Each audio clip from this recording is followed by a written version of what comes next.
jobs. Overcrowding has long been an issue in some public schools, and now they face the dilemma of welcoming all their students back this November while implementing COVID-19 protocols. AC Nichols has that story. Principal Gilbert Inocencio heads one of the most populated high schools in the country. Rizal High School in Pasig City, which has received the safety seal, is among the first public schools to conduct limited face-to-face classes. But by November, the Education Department expects physical classes to resume at full capacity. Kailangan pag-usapan yung realities eh. Okay naman yung yung mga ganyang suggested implementation of the policy na mag-full nga face-to-face na tayo. Kaya lang different schools have different situations. Like many other public schools in Metro Manila, to attend classes in person. The school has over Nandun pa rin yung idea na papaano kapag nag-surge talaga. In the meantime, other public schools are looking at Rizal High as an example of how to hold in-person classes safely amid the threat of COVID-19. Officials from a school in Bicol made the long trip to check out the school's safety protocols. They saw improvised hand-washing facilities in separate containers for modules, among others. As for grade 10 student John Portugal, requiring everyone to attend in-person classes may lead to bigger problems. Lalong dadami yung case ng COVID and pwedeng magkahawa-hawa, ganun po. His peer Justine Requillas, however, is not worried as long as students keep their masks on. She says she struggles with a distance learning setup. Katulad ko po na hindi po ako makapag-ano ng maayos sa cellphone kasi sumasakit po yung mata ko.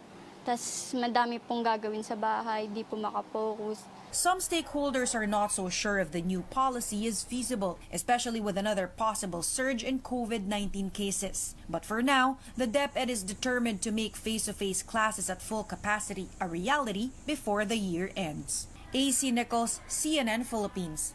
Authorities are set to reopen a major portion of EDSA ahead of schedule. George Quiles joins us live for more details. George, why will the EDSA Kamuning southbound section reopen earlier than planned? Opia, other than the potholes and cracks that were found in along the southbound lane, the Public Works Department did not see any other damages to that EDSA Kamuning flyover with their assessment. Now, they're eyeing to reopen that flyover on July 23 at 5 in the afternoon. If you can remember, the southbound lane of the EDSA Kamuning flyover was closed to traffic on June 25. And the initial plan was to finish the repairs within a month. And since then, Pia, this traffic situation is getting heavier in this area in Quezon City. Tapos na po namin halos lahat yung major structures.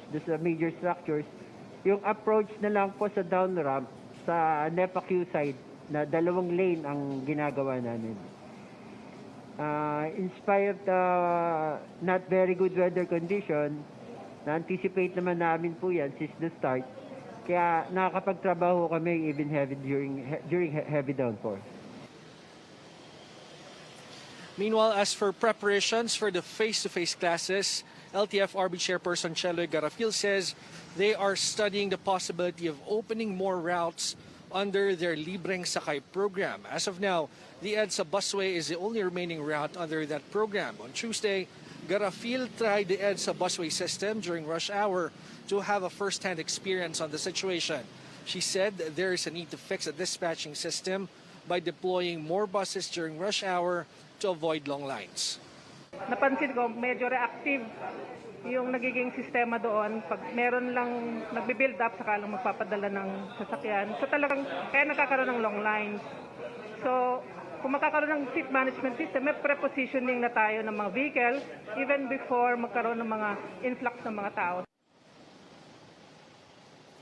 The LTFRB will also work on the route rationalization plan so that they will see the bigger picture on the availability of public transportation and see the areas where they may still open new routes. Back to you, Pia. George, the group operating the EDSA bus carousel has claimed that drivers are not paid on time. What is the response of the LTFRB to this?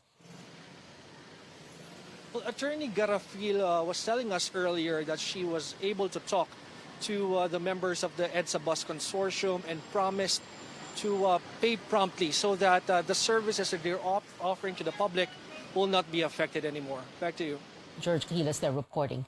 The pandemic is nowhere near over. Those words coming from the World Health Organization as it flags new waves of infections across the globe.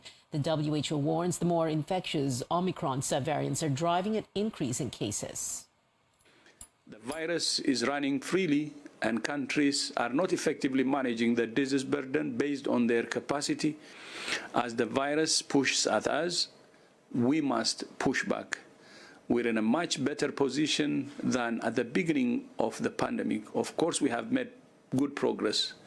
We have safe and effective tools that prevent infections, hospitalizations, and deaths. However, we should not take them for granted.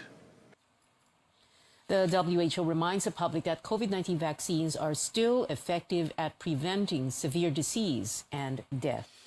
Coming up on Newsnight, Sri Lanka's Prime Minister is now acting president after the embattled president and his wife fled the country. And Queen Elizabeth II confers the highest civilian honor for gallantry on a Filipina-British nurse. You're watching CNN Philippines.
Welcome back to Newsnight on CNN Philippines. In global headlines, Sri Lankan Prime Minister Ranil Wickremesinghe has been appointed as acting president just hours after the embattled president Gotabaya Rajapaksa fled the country with his wife for the Maldives. Rajapaksa, who was supposedly to formally resign today, made the appointment, citing a law allowing the premier to take over when the president is ill or absent. Wickremesinghe he was also expected to step down as prime minister on Wednesday. Wickremesinghe has called for a state of emergency across the crisis-hit country. He ordered defense officials to impose a curfew in the capital, Colombo, and the rest of the western province amid another round of massive protests. Back here at home, a Quezon City Court denies the request of alternative news outlet Bulatlat to unblock its website. A legal counsel of Bulatlat says the court did not see an urgent need to unblock bulatlat.com since the presiding judge and other court members were still able to access the site. Bulatlat argued the memorandum prevents them from exercising their right to publish news. It also said it is not within the power of the NTC to block websites without any court order. Bulatlat sought a stay order against the June 8 directive pushed for by former National Security Advisor Hermogenes Esperon. Ang kliyente ko po ay si retired General Esperon. Yun po ay isang bagay na inilabas din namin po sa korte na hindi na po siya opisyal ng pamahalaan. Last month, we registered more than 60,000 unique visitors. We call on the National Security Advisor. Are afraid of its issuance and production. Tristan Odalo reports. Some vendors in this public market in Mandaluyong City were hesitant at first in accepting the new 1,000 peso polymer bills in their daily transactions. Kasi po nababalita po kasi na hindi tatanggapin yung pag may tupi or may lokot po. Mas okay po siguro kung sa dati kasi po yung ngayon, ingatan po talaga Kailangan yung wallet mo yung mahaba kasi pag natupi po baka mamaya hindi natanggapin ng iba. They believe this is for security purposes and teaches Filipinos the proper way to handle money regardless of its material. Pwedeng ganyan lang siya. Wag laman yung scramble. Pwedeng ganyan, pagka limawa. Di ba? Pwede naman pag namili ka kasi pag wala kang wallet. Hindi naman kasi maganda yung paggagawa May plastic siya. Following claims made on social media, the Bangko Sentral ng Pilipinas or BSP clarifies and advises retailers and banks to accept folded bills. The BSP also reiterates its reminders on how to handle banknotes. Huwag po natin masyadong i-crumple. Ganon din naman po dun sa paper banknote natin. Dinidiscourage namin ang publiko, huwag natin siya isubmerge sa chemicals o huwag po natin siyang plantsahin. Bawal po siyang staple, bawal po siyang sulatan. Senator Coco Pimentel believes the change in monetary design is impractical. He also wants to put a stop on the production and issuance of the new polymer notes. Sa dami ng naririnig natin na don'ts, yung mga bawal gawin, mas nag-aalala ngayon ako, are we introducing really a more durable banknote or are we just giving unnecessary burden and obligations on our people? Siguro maghinay-hinay na muna ang BSP, kasama yan sa resolution ko, ilabas ang mga reklamo. Dapat umabot sa BSP. The lawmaker also laments the impact of the shift to polymer to local abaca producers. High-tech polymer pero plastic pala yan, plastic. Wala na pong made in the Philippines dyan na raw material. Pimentel says his resolution may be tackled by the Senate Committee on Banks or Economic Affairs. Tristan Odalo, CNN Philippines. A Filipino business tycoon receives the highest order of merit in France. San Miguel Corporation President and CEO Ramon Ang was awarded the Legion of Honor by the French government for his economic contributions to Manila-Paris relations. Ang thanked France for the distinction as he vowed to strengthen efforts to boost the economy. When we come back, the PBA will look into domestic abuse allegations against one of its players. We speak to sports lawyer Mickey Ingles live. And this Filipino-British nurse who made headlines amid the global pandemic receives the highest civilian award from Queen Elizabeth II. Stay tuned.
Welcome back. A warning that violence will be mentioned in this report. PBA athlete Paul Desiderio was accused of physical and emotional abuse by former fiancée Agatha Uvero. Uvero posted that the Blackwater player strangled and threw her against the wall while she was 2 months pregnant with her child.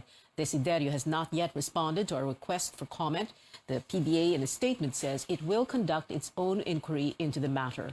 Blackwater Bossing vows to look into the situation and possibly state its position if the allegations are true and the player gives his consent. We now go above and beyond the headlines with sports lawyer Mickey Ingles. Attorney Mickey, hi, thank you so much for being with us tonight. Well, let's shine the light on this, shall we, Attorney Mickey? Can we go back first to the previous cases of several PBA players who faced similar allegations?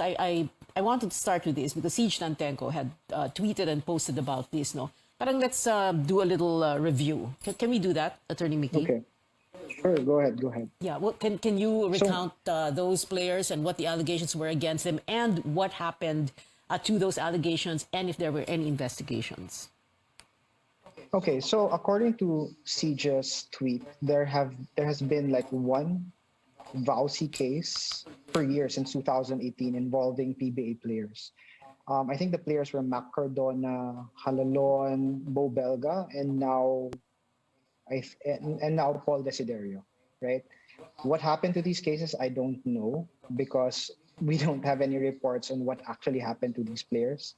So I don't know what the PBA did with these players because some of them are still playing. So I'm not sure if that's because they found that after their investigation, nothing did happen or something was worked out, right? So I really can't answer what happened with these cases. But, so that's the long and short. But would you know if there were cases filed against them or hindi na umabot sa ganoon? I honestly don't think there were cases filed against them, at least from the news reports that I've been reading about the past cases involving PBA players. Well, Agatha Uvero herself posted about it on social media earlier today, this morning. So it kind of took social media by storm. No? Ang daming reactions. What was interesting here was that she detailed all these allegations of emotional and physical abuse. And I wanted to ask you if everything that she said there, and there's a whole long list of them, it's a litany of supposed alleged violations. Are these violations of the Violence Against Women and Children Act or VAUSI? They are, right? Yes, they are. Because if everyone remembers, violence against women and children, they cover any acts by an intimate person against a woman who was either his wife or former wife or with a person whom he has sexual relations or in a dating relationship with. So that covers the dating relationship between Agatha and Mr. Desiderio, right? And the acts covered by VAUSI include physical violence, sexual violence, psychological violence, and economic abuse. So the litany of alleged acts stated by Agatha in her tweet fall within physical violence and psychological abuse. So if these allegations are true, then they are clear violations of VAUSI. They may be allegations of violations of the VAUSI. However, these are social media posts. We've been told, and we're not quite sure, that she had this blottered already. However, hindi pa po ito, Attorney Mickey, ang kaso, right? If she wants to take this any further, she needs to file a case, correct? Yeah, definitely. So under VAUSI, you have actually two options whenever you are faced with abuse by your intimate partner and you're a woman. Number one, you can file for a protection order with the barangay. And alternatively, or maybe even as an addition to it, you can file a criminal case. So VAUSI is a criminal law. If Mr. Desiderio is found guilty of these acts, he will be facing jail time. But of course, that depends on Agatha if she wants to push through with filing a case in court. People would say kasi, some people would venture to guess na pwede bang hindi na lang mag-file ng kaso, hindi ba pwedeng gobyerno na lang sampa ng kaso.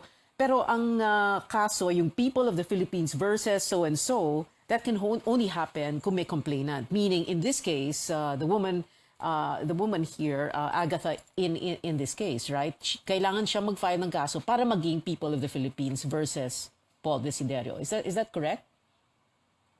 Well, vowsy is a public crime, so technically anyone can file for Miss Agatha. But the question is, how will the prosecution proceed if Miss Agatha doesn't want to at least participate in giving her affidavit or giving her side?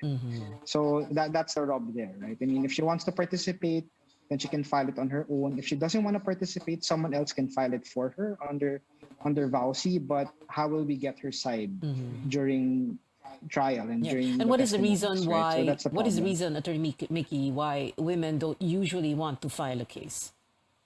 They will talk about Sorry? it, magpo-post sa social media, and this has happened in the past. We've seen that happen. And then hindi magsasampa ng kaso.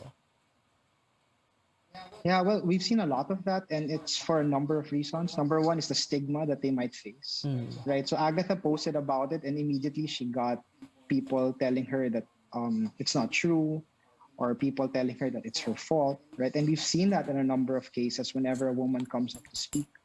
Another reason why a woman might not want to file a case of vowsy is because of the costs. And another reason might be based on emotion, because if you file a case of vowsy, you will have to see your abuser in court, right? You will have to face him, you will have to give testimonies against him. And some women might not want to do it and just go on their own way. Yung binanggit mo kanina lang, Attorney Mickey, ito yung sinasabing victim shaming, right? Palaging may dahilan, kasi ikaw, kasi ganito ganyan, etc. Right? Yes, victim shaming. Yeah. And we should shine a light on this because, like we've already pointed that, like what has already been pointed out, ang dami nang lumalabas, lumilitaw na ganito, well, specifically sa PBA, pero wala naman talaga nangyayari. Yeah, definitely. I mean, if what we've seen so far since 2018 is real, then the PBA should really step in to address the situation. I mean, the PBA has released a statement that they're going to investigate, but hopefully the investigation here really pushes through and something can be seen based on the investigation. Yeah, the PBA has the grounds under its constitution and bylaws to look into misconduct by its players, right? There's a morality clause there that mandates the players to have good moral character, to not do anything that might destroy the reputation of the game or the sport, and domestic violence does the thing. At kailangan matuloy pa rin ang investigasyon kahit walang kaso. I mean, you know, for some reason, biglang magsabi si Agatha Uvero na hindi na ako magsasampa ng kaso, just in case. Kailangan tuloy pa rin yung investigasyon. Yeah, definitely. The filing of Agatha is a criminal case which involves our local courts. The investigation by the PBA Award for Gallantry. Mae Parsons received the George Cross Award representing the medical staff of the country's National Health Service. The honor recognizes, quote, acts of the greatest heroism. And that is it for now. Join me again on News.ph at 7 p.m. and on Politics as usual at 8. I'm Pio Ontiveros for Newsnight, where we go above and beyond the headlines.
Good hygiene is the most effective way to combat infectious diseases such as COVID-19, as well as the flu. It mirrors the old adage that prevention is better than cure. Today, we'll learn more benefits of practicing good hygiene and its overall effects on our mental health. I'm Dr. Freddy Gomez, and welcome to MedTalk Health Talk on CNN Philippines.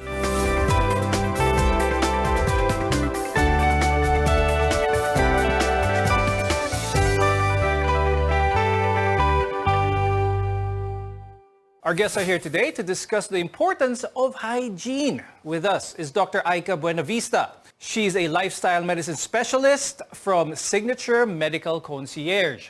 Also joining us is AJ Sung Lao. He's a psychologist from MindPlus by Life Science. Good hygiene involves a lot of self-discipline. If there's one silver lining that this past pandemic has brought about, was that increased consciousness on good hygiene. I'll start the discussion with Dr. Aika. Please explain to our audience, what exactly are we trying to achieve here by having the habit of good hygiene? First of all, it's really important that we do practice good hygiene in order to help us keep our bodies healthy and clean. It's not only good for our physical health, but also our mental well-being, right? And we're not only helping ourselves, but also the people around us because we prevent illnesses in the first place. Aesthetically wise, we feel good about ourselves, about our appearance. And in a social level, usually we would avoid people with poor personal hygiene because of body odor. And thus this can result to isolation and loneliness. So as you can see, our hygiene impacts our overall well-being. AJ, is having good or bad hygiene a sign that there is probably some behavioral problem involved here? Because we have to also understand that hygiene is somewhat culturally related. The hygiene that we're used to here in the Philippines may be different in other parts of the world. What can you say about that? It's really cultured. How far are we acting relative to what we're used to in our culture? And malaking bagay nga sa Pilipinas, lalo nga na ang, let's say, pagligo araw-araw, brushing your teeth every day. So these basic things. And if we're having poor hygiene, we're really going away from that norm, which could be a sign of many things. Again, in the pandemic, the extreme has really been doing it too much. While, very common din for people struggling with their mental health na not let go nila to. When it comes to mental health, AJ, what are some of the red flags? Kumbaga, ano yung cut-off ng level of hygiene ng isang tao dito sa Philippines to be considered, kumbaga, mentally healthy? Yung pinakamadaling naisip is how much is it disrupting our day-to-day lives? Na-mention nga kanina na, for example, nahiya tayo lumabas ng bahay dahil nga we're not being hygienic, or we're not feeling clean, or we're getting sick, we're getting very common issues na could be solved by good hygiene. Let's say, gum problems or nag-breakout skin natin dahil nga di tayo naliligo. So these are things that could already be signs that we might be dealing with something, a mental illness now or severe symptoms of one. Now, I'll go back to Dr. Aika. When it comes to basic hygiene, what is considered basic? Okay, actually, we do have different types of hygiene. So first, for example, your dental hygiene. Another type of hygiene is your hand hygiene. And another type of hygiene is, of course, our nails. And of course, we have toilet hygiene, properly disposing tissues that we use, especially if you have an infection. You don't want to spread it within the home. Okay, so we have to practice that proper etiquette inside the toilet.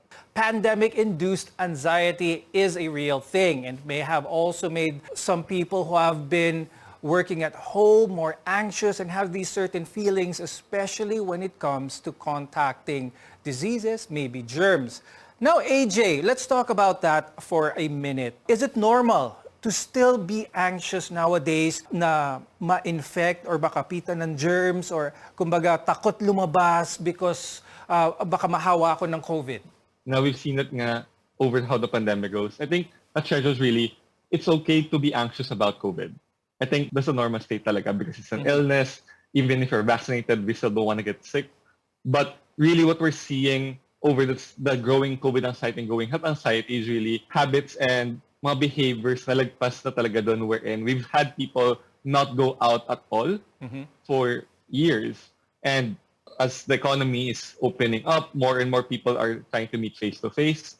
Sometimes it could also limit the kind of opportunities that we get. We're also seeing people that, as you mentioned, like, are still hoarding, let's say, cleaning supplies, they're still hoarding alcohol, and it's really become to the point it's debilitating na. That's correct. But the question now is, how does that affect your overall mental health? Because this pandemic has made it uneasy for those who struggle with a condition called germophobia.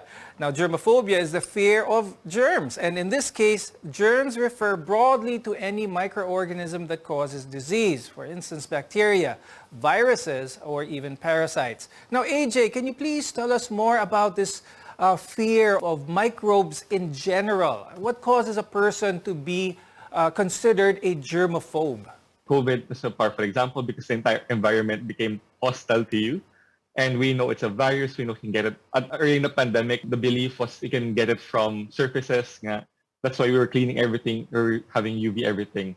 The thresholds here is, as I mentioned kanina with bad hygiene, na how much of it is disrupting your day-to-day life na? Is it really affecting you in a way that makes relationships harder, that gives you, going outside, you're already feeling anxious, that just thinking about it makes it scary for you? These symptoms that onting isip mo palang may anxiety na, and this could be triggered by things, again, over the pandemic, say trauma, nagkasakit kayo or someone in the family, just the overall overwhelmingness of the news in the surges of the pandemic could also trigger this. Now, Dr. Aika, it's a good thing that a lot of people are more hygienic conscious nowadays, but is there a right or wrong way to actually be hygienic?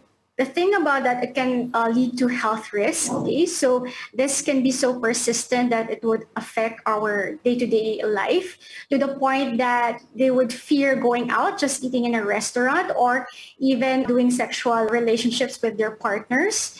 They fear going out to places that have a lot of germs, like public bathrooms, public transportation. They don't even go to school, to work. They are scared of touching doorknobs or shaking hands with somebody they just met. And it can also lead to a disorder called OCD, obsessive compulsive disorder, where we see patients would have to wash their hands 10 times after they eat, or they would have to shower 10 times in a day, or clean a surface 20 times. So as you can see, it's a dramatic response that is not necessary. Plus, it is time consuming. So the whole day, they're just cleaning and they don't do anything else but just clean. They cannot work. They cannot do their school task as well. They can even take care of themselves or even their children if they're parents. And so as you can see, it's affecting the overall well-being of a person. When we come back, we'll discuss what happens when you practice good hygiene but still experience body odor. We'll be right back here on MedTalk Health Talk.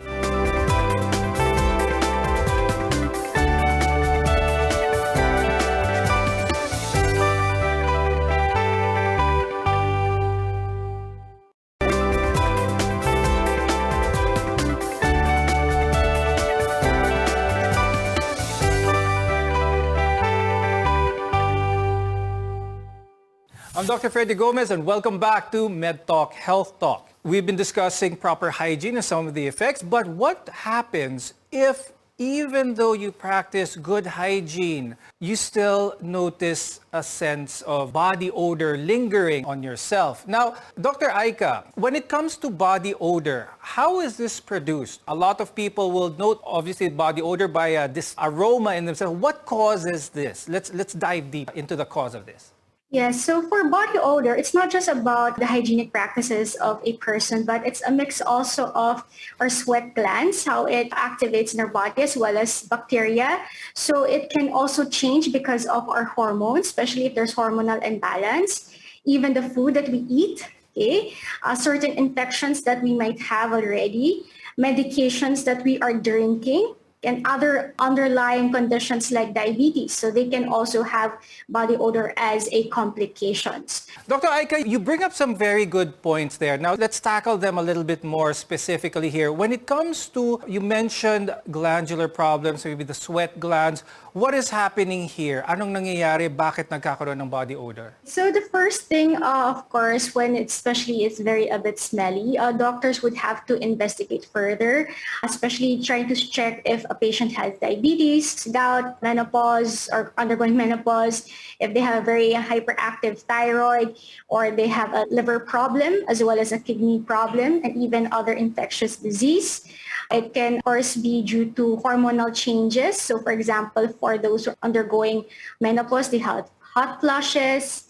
For women, okay, it is expected that during ovulation in their menstrual cycle, the body's odor also changes. So that's a normal occurrence in females. Now, Dr. Aika, how about when it comes to certain foods? What component in that food creates a reaction in the body that may promote hyper secretion of the glands and then thus cause some body odor? Yeah, so some foods actually have a high amount of sulfur, and sulfur is the one that causes that a bit of rotten smell, and they can be obtained from onions, garlic, cabbage, broccoli, cauliflower, and red meat.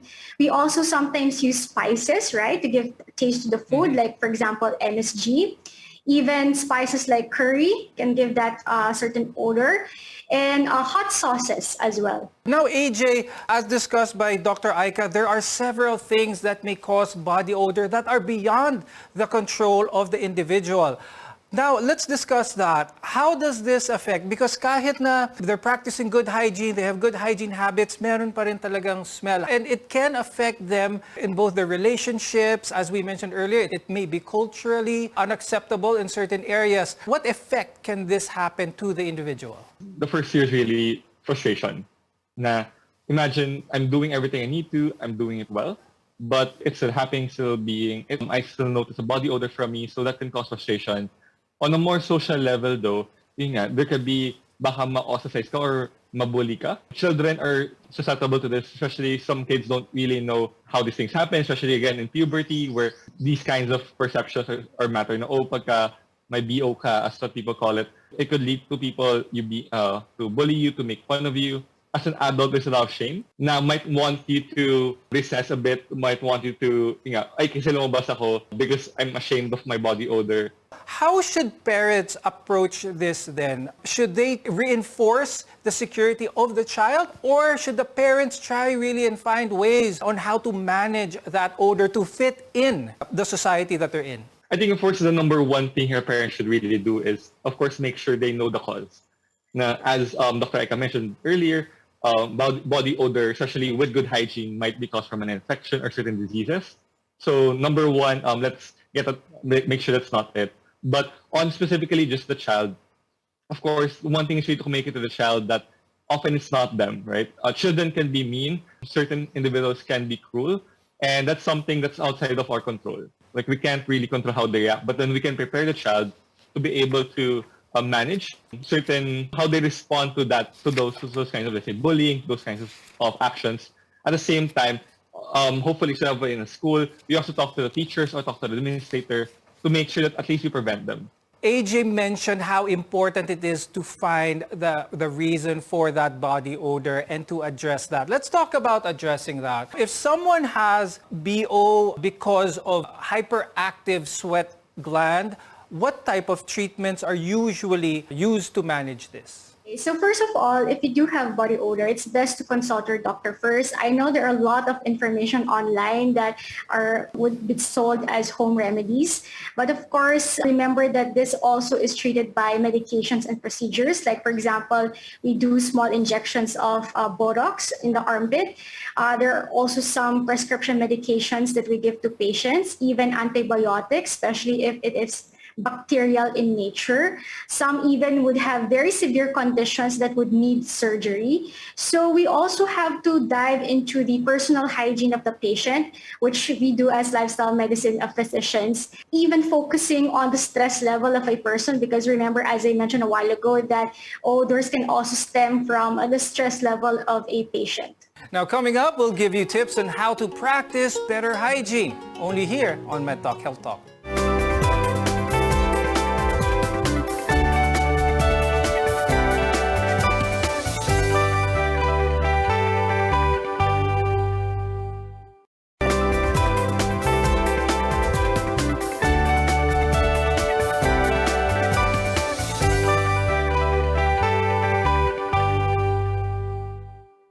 Dr. Freddy Gomez, and this is MedTalk Health Talk, where your care always comes first.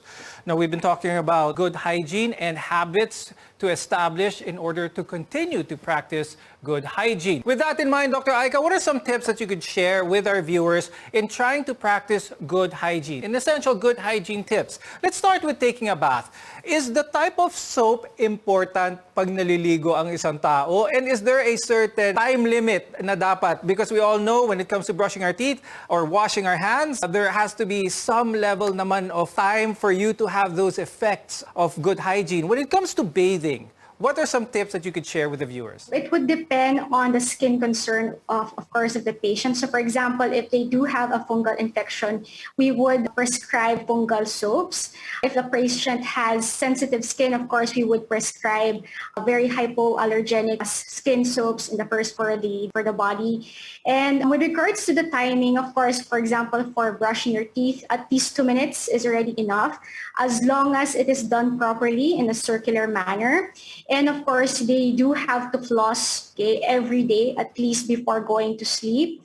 With regards to hand washing, you would also want to use any soap is fine as long as it's mild soap within the 5-step recommendation of course, WHO. Again, washing your hands under running water and then making sure that the soap would bubble or lather, rubbing them on the back of your hands, between your fingers and underneath your nails. Now, AJ, with all of this, all the tips in mind, what can you advise our viewers who are still anxious to go out, who are still anxious because the pandemic is still with us? That is still a reality, and it causes that level of anxiety. It affects their work, it affects their performance. What advice can you give them? I think the number one advice really is, of course, let's check our habits again.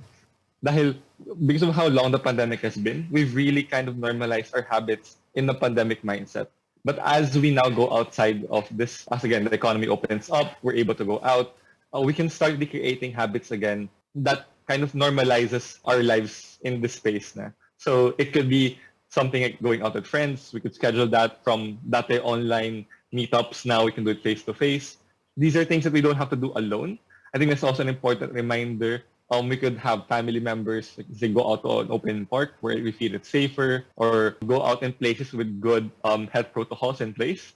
So we don't have to suddenly go out and all in tayo agad. We can do it step by step as we try to, again, kind of reacclimate ourselves to the world. For those who are still unsure about their current mental health, especially now that the pandemic is hopefully on the tail end, is this something that they should try and internalize? Is it okay for them to talk to mental health specialists such as psychologists or even psychiatrists, even counselors?